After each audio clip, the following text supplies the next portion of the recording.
जय भोलेनाथ, जय माँ आदिशक्ति। नमस्कार दोस्तों, भक्ति जीवन चैनल पे आप लोग का स्वागत है।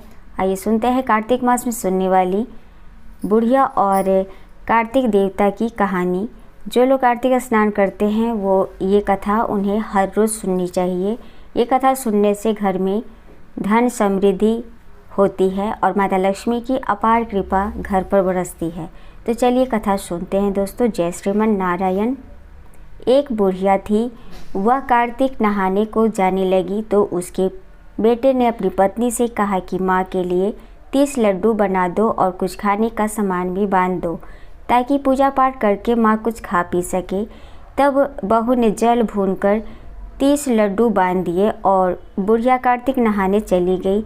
नदी किनारे कुटिया बनाकर रहने लगी। बुढ़िया रोज़ सुबह उठकर नहा धोकर पूजा पाठ करके जब लड्डू खाने बैठती तब हनुमान जी बंदर बनकर उसके सामने आ जाते, उसके सामने प्रकट हो जाते। तब बुढ़िया खुश होकर बंदर को लड्डू खिला देती। इस प्रकार वह रोज़ आकर बुढ़िया के लड्डू खा जाता।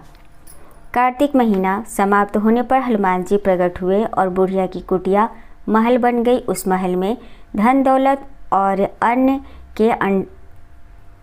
के भंडार भर गए। बुढ़िया निरोगी हो गई और वह बहुत धूमधाम से अपने बेटे के पास धन दौलत लेकर आई।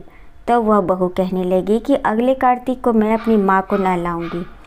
आया कार्तिक का महीना, उसने खूब सारा घी मेवा डालकर लड्डू बनाए, अपनी माँ को 30 लड्डू बांध दिए और माँ कार्तिक नहाने गई। रोज़ सुबह सुबह उठकर लड्डू खाने बैठ जाती। तब हनुमान जी बंदर बनकर उसके सामने आते तो वह पत्थर मारकर कहती कि मेरा ही पेट नहीं भरा, तुम्हें कहाँ से दूँ।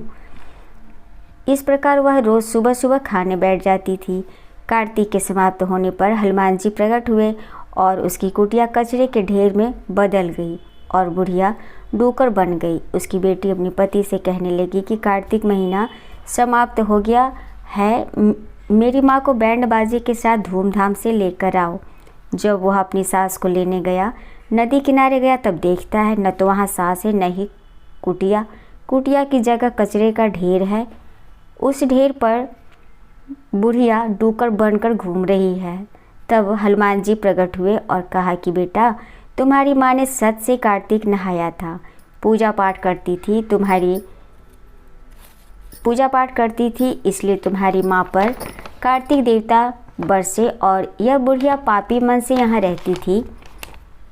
इसने कार्तिक महीने में बेटी के घर का अन्न खाया, इसलिए कार्तिक देवता इसे पर रुष्ट हो गए और यह डूकर बन गई। कार्तिक देवता जैसे माँ पर बरसे वैसे सब पर बरसे।